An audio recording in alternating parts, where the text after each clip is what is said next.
Welcome back to the show. The COVID-19 outbreak has propelled countries around the world to implement strict measures in order to combat the virus. Now, the economic impact of such drastic measures is proving to be a massive blow to the already struggling economy of South Africa, and employers are faced with a unique situation that requires a sharp and tactful approach to balance the payment of employee salaries, looking after the individual employees' needs and keeping the business afloat. With salary cuts and reduced working hours being realities many South Africans are facing at this moment, today we speak to Tanya Tosen, who is a remuneration consultant, about mechanisms that employers can implement in order to allow employees to identify what their suitable blend between cash and benefits are based on their individual needs. Tanya, welcome to Power Lunch. Thank you so much, Mumpo. Thank you for having me on the show. It's a pleasure. Now, you recently wrote an article around flexible benefits which can provide financial relief during COVID-19. Can you please explain this concept to us? Yes, most definitely. You know, Mumpo, the reality is with COVID-19, the probability of increases being offered to employees is either slim or very minimal in the market at the moment. Yeah. So now is the optimal time, and it's more crucial than ever, where employees look at their remuneration structure and look at offering and empowering the employees to choose more cash and less benefits, or less benefits and more cash. And the one mechanism you can do that is to offer flexible benefits. And this can be offered both in a cost-to-company structure, where you're empowering the employees who are already despondent about the current situation to make those selections, or in a basic plus structure. It could also help employers in saving those additional costs from their perspective. What are some of these benefits that you're talking about that can be weighed up versus getting cash? So the perfect example to explain this concept is your retirement fund contributions.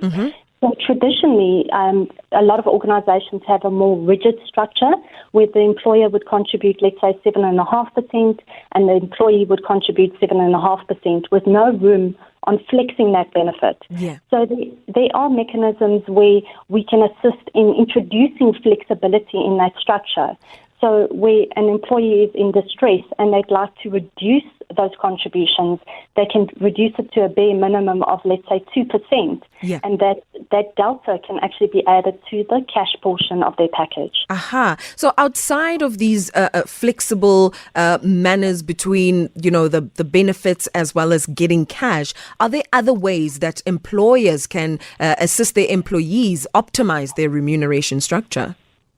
Yes, most definitely. You know, the reality is employers should be very well versed on optimizing their remuneration structure, both from a cost and a tax perspective. And a lot of organizations aren't aware of some of these efficiencies that you can implement into your structure. But it's also the perfect time for organizations to look at their benefit mix that they offer employees. Ideally, you shouldn't be offering benefits that your employees don't value. So you're technically just throwing money down the drain. There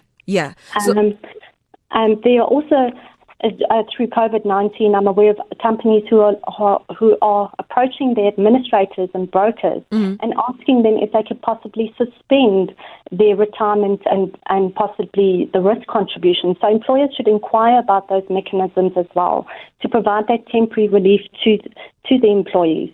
Would this be a conversation that the employer has with employees and finds a collective basically what the majority of the employees are happy with and go with that? Or would it be individual to individual? Because I'm thinking administratively, that might be a bit of a nightmare. No, so definitely this is a discussion that is usually held with your HR directors and your remuneration specialists on a first angle of approach on how we can optimize and look at what we can implement. So that full analysis is performed.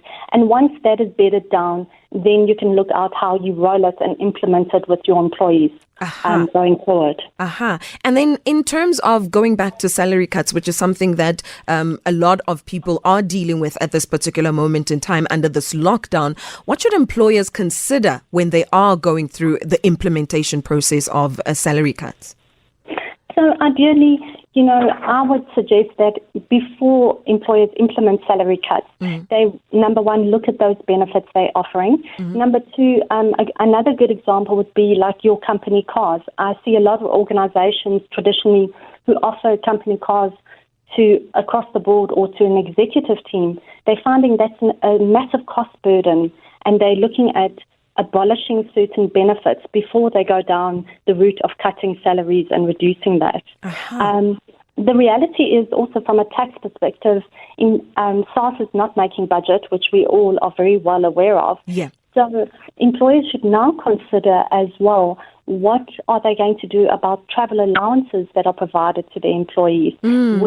They aren't actually traveling at the moment. So how is that employee going to claim that at the end of the year when they can't justify those values? So there's a bigger picture that needs to be scoped out when you look at a full remuneration structure. And then from an employee perspective, when you are faced with a salary cut, how do you deal with that?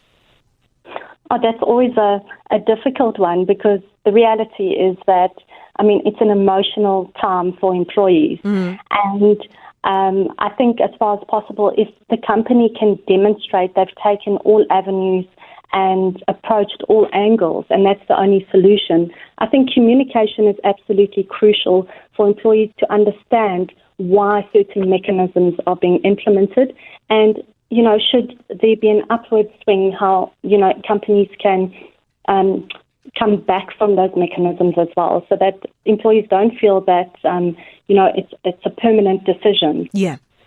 And I think the reality also to add for is that even if organizations are very fortunate and they don't have to go the salary reduction route, employees should consider that possibly the members of a household have been retrenched. Yes. So this is definitely a leading practice that all organizations should consider out in the market at the moment. True. And in terms of these salary cuts, generally, and restructuring of people's salaries, in general, how long can these legally be effective for?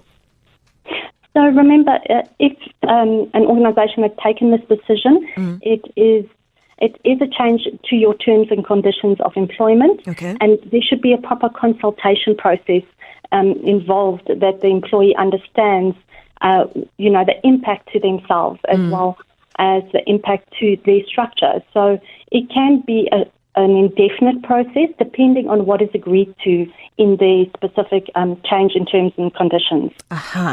Tanya, thank you so very much for your time. Much, much appreciated for the insight that you've given.